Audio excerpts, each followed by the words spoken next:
Gerald Celente has told us, we gold you so, not to be cute, but that's what he told us. More danger is ahead, he says, and gold prices are likely to keep spiking with all the uncertainty and wars in the world. Joining us today, back, Gerald Celente, founder of the Trends Journal. Gerald, hi. What can we say? Yeah, thank you for having me on. No, these are again goals going up because the world is going down. And what's your favorite war? You like the Middle East war? Nah, the Ukraine war is terrific. And again, we only write data. And we only look at facts. So, for example, you look at what's going on in Europe. You got this guy Yep. Mertz over there, the former BlackRock guy that's running the government, the chancellor of Germany. And Germany's been in a recession now for 2 years, third largest economy in the world, largest in Europe, in recession. And what are they doing? Well, we're going to borrow $1 trillion to build up our defense, and we're going to build up our infrastructure. So, the tanks speak on those. Again, all of Europe is building up their defense. And then you see what's going on in the Middle East with the Israel war and now the attack on Iran. And it keeps going back and forth, and escalating. Gold prices were going down for a little bit, and that just popped them right back up again. And we don't see any end in sight here. We see it continuing to escalate. I want to make this clear. Yeah. You are not allowed to talk about peace. Not one person in the major media speaking about peace, only more war. So the more geopolitics escalate into wars, the higher gold prices are going to go. And at the same time, should they continue to escalate, particularly in the Middle East, you can see, oh, look what happened to Brent Crude. What was it like Yep. about, it's gone up about $15 a barrel since it hit its low in May. And you can see Brent crude going to above $120 a barrel. And that'll crash the global economy and crash the equity markets. Do you think that's where we're headed? It's not where we're headed, where they're headed.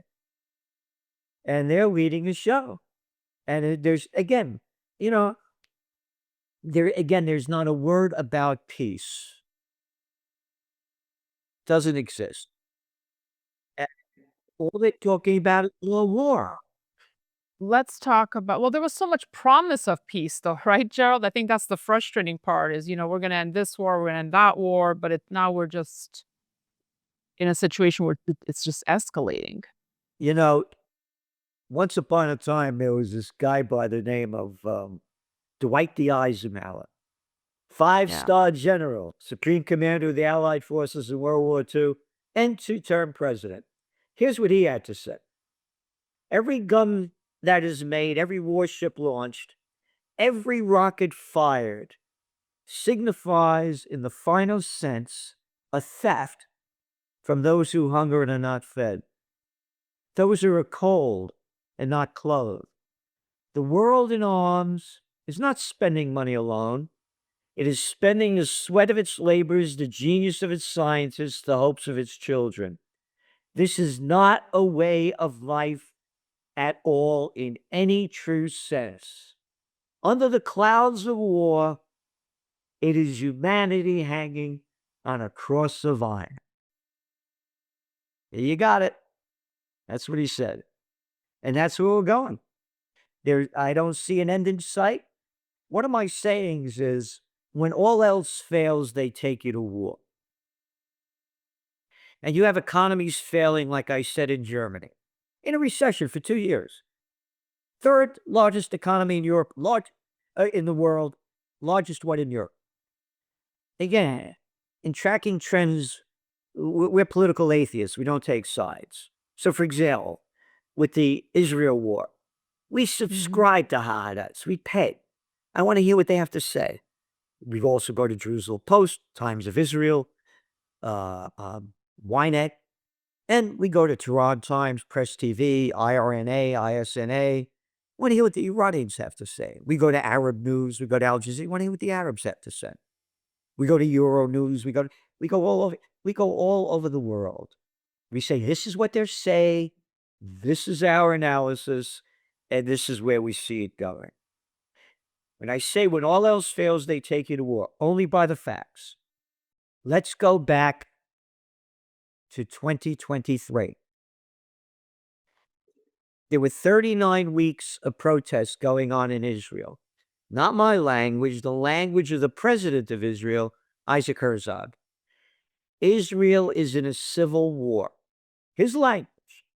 They were protesting Netanyahu's Judicial Reform Act that basically said, I know they're going to bring me up on trial, but I'm changing the judiciary. We're going to get rid of the courts and we'll be in charge. 39 weeks of protest.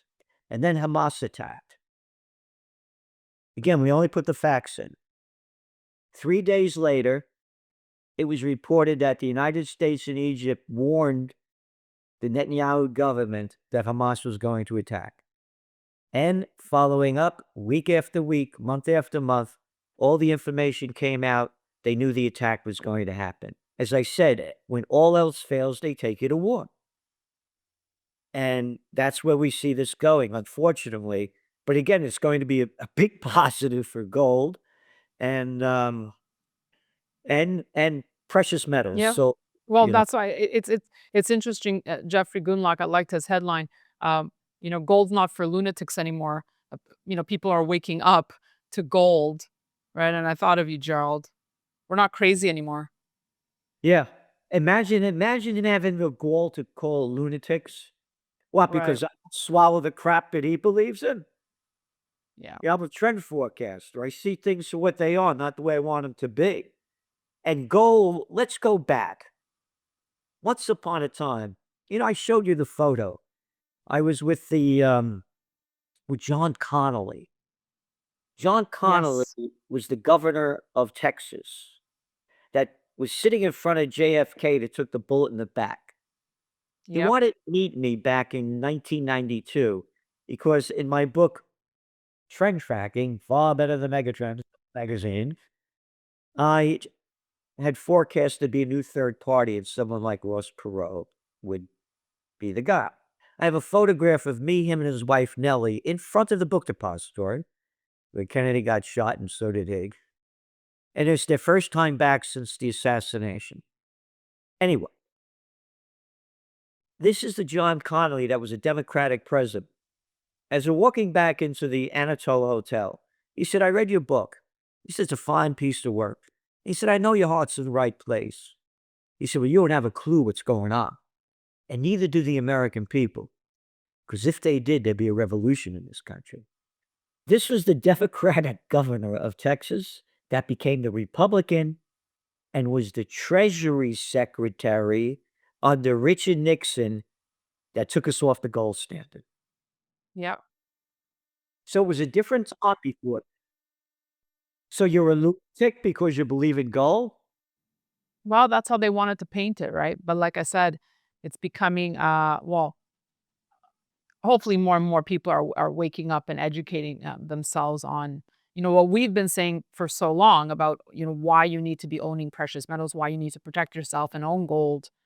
And I always invite the people watching to call us at ITM, book your Calendly the appointment in the description, and get informed, start the process. I also want to know your thoughts and direction on where you think the Fed will go. We're speaking ahead of the anticipated Fed meeting. Is Trump going to get those cuts he wants? Will Powell cave this time? As you said, this time. You mean like the last time? 2018? Yeah. When Trump was president? The Dow in December 2018 was the worst since the Great Depression, 1931. And what happened? Trump forced Powell to lower interest rates. He did it in January 2019. And, there's a saying by the guy George Carlin, who's a great comedian. He said, it's one big club and you ain't in it. Let's put it together. The Fed is the same club. Who is the Treasury Secretary of the Biden? Oh, Janet Yellen? What was the job before that? Oh, she was the Fed head. So, yeah, he's going to force her to lower interest rates. Will it happen this week? I don't know, but definitely it's going to happen. Definitely, I would bet on it. And here's the deal: the lower interest rates go, the deeper the dollar falls. The deeper the dollar There falls, you go. the higher gold prices go. How much would you bet on QE this year? It could well happen. It's quantitative easing again. They'll do anything they can to prop up the economy. And I believe they're going to lower interest rates at least 3 times this year by the end of the year. And they're going to, again, people say sometimes, they call me, I predict the future. I said, nobody could predict the future. There are too many wild cards. And whether they're made by humans or nature. So let's look at one of the wild cards. I thought there would be a crash in 2012. They didn't teach me about quantitative easing in Economics 101 or graduate. Yeah. They're going to make up anything they can to prop up this economy, particularly under the Trump administration. Mm-hmm. So more fake money. More fake money, Gerald. Yep. And with more fake money, the higher gold prices go up. Again, look what they did. They pumped it, the whole world pumped in trillions of dollars of money backed by nothing and printed on nothing to fight the COVID war. And look what happened with inflation. Oh, no, no, no. If I'm the Fed head, I'm the power. No, there's no inflation. It's only temporary. No, no, no. It's only transitory. And what do you see on the jobs fronts? I mean, we see the layoffs coming in, rolling in. I mean, does this just steamroll? Does it build bigger? I mean, what do you see here, Gerald? Every week in the Trends Journal, we have when the economy goes down, jobs go down. We've been doing it years and years. The jobs that people are being fired are way beyond what they're reporting. And we only go by facts. The jobs that are being created in the United States, I call it Slavelandia, are jobs in the health sector, and the service sector. These are low-paying jobs. High-paying jobs are not being created. And when you only look at the data, health sector, service sector, and government jobs. Those are the 1, 2, and 3. Well, now count the government jobs down because, they're getting rid of them. And by the way, I'm totally in favor of getting rid of these lousy government jobs, just to make it clear. I used to be the assistant to the Secretary of the New York State Senate. The people in the bureaucrats, they call them bureaucrats. These are people that can't get a job in the real world and become the most arrogant in telling you what to do. So anyway, there's going to be more and more firings in that field. So the job numbers are going to go down. Inflation is going to go up. It's not going to be stagflation. It's going to be dragflation. Economies are going to be dragged down, and inflation is going to keep going up.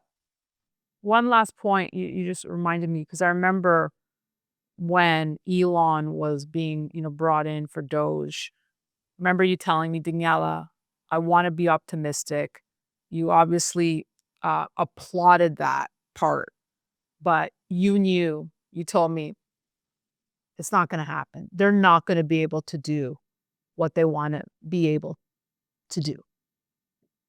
So, what were you thinking when you saw this fallout now with Musk out, the fallout between him and Trump, and I how don't know. this has unfolded? It's Yeah. again, we owned a trademark when Trump ran for president in 2016. Presidential reality show. That's all it is. Hey, listen, you vote for me, I'm gonna end that Ukraine war in 24 hours, all right? Now that I'm president, I got elected. I'm gonna end that war before I get into office. All right, and it's one thing after another, and you go back to the things that Trump sold himself as a peace candidate.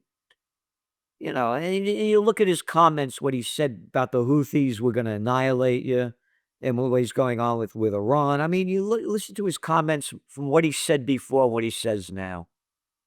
And in the Bronx, we used to say BS has its own sound, and that's what you hear. You need some real Bronx dose of reality right now. Gerald, final thought. Look, it's the summer. Well, it's freezing here in New York City. You wouldn't know it's summer. But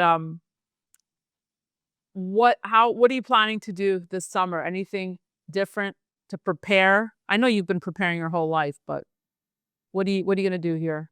And I'm blessed that here, this book trend tracking. I say how I became a trend forecaster. You know what it was? The Iranian conflict started breaking out. And that's when I became a political atheist. As everybody was taught to hate Iran, they had no idea of the United States overthrow of the democratically elected government of Mossadegh in 1953. Brought to you by, and again, the only newspaper that reported the facts, and it only took to 2017 to bring out the data that they were hiding, how the United States, the CIA, brought to you by Kermit Roosevelt, Theodore Roosevelt's grandson, great-grandson, who was in Iran, and Winston Churchill, the MI6. They overthrew the government. You know why? Mossadegh had the nerve, the gall, to say that oil in Iran, it does not belong to Anglo-Iranian Oil, better known today as BP, or a Standard Oil, better known today as ExxonMobil. It belongs to Iranian people. No, it doesn't. No, it doesn't. They overthrew the government, brought in that clown, arrogant boy, the Shah, brought the Savak, the secret police that made the SS look good. So when the revolution began back in the late 70s, that's when I became a political atheist. And I said, as everybody's learning to hate and swallow the crap, I started buying gold. I went into the oil and gold futures market. I bet 5,000 gold. I think I bought my first buy. It was like $163 an ounce. And I played the futures markets. I put a $5,000 bet in gold and oil. I brought that $10,000 up to almost $750,000. Yeah. And that's when I quit my job and became a trend forecaster. Jimmy Carter. I love that. Yeah. Jimmy Carter spends New Year's Eve with the Shah and his wife. Both him and Rosalind. He comes back and he says the Shah is the island of stability in the Middle East. And as I said, we used to say in the Bronx, BS has its own sound. I said, are those things going to collapse?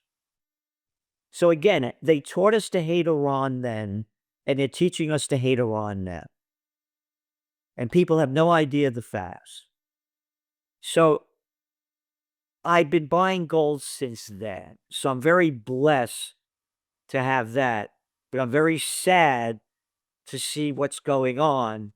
And as you well know, I launched the movement to Occupy Peace well over a decade ago and have rallies.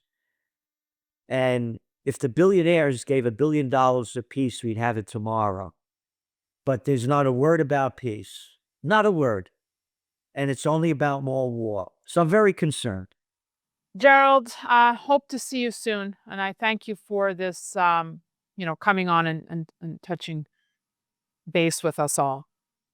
Oh, thank you so much for what you do. And yeah.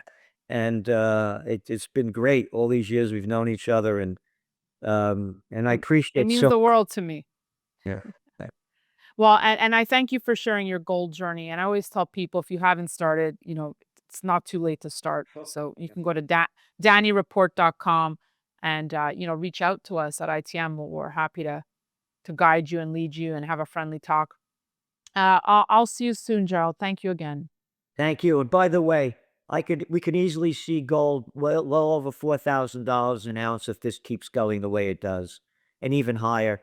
And if there were no cryptocurrencies, you'd see it almost double the Oh yeah. price. You know. Gerald Celente, everyone. Get Trends Journal. It's awesome. It's the best. Thank you.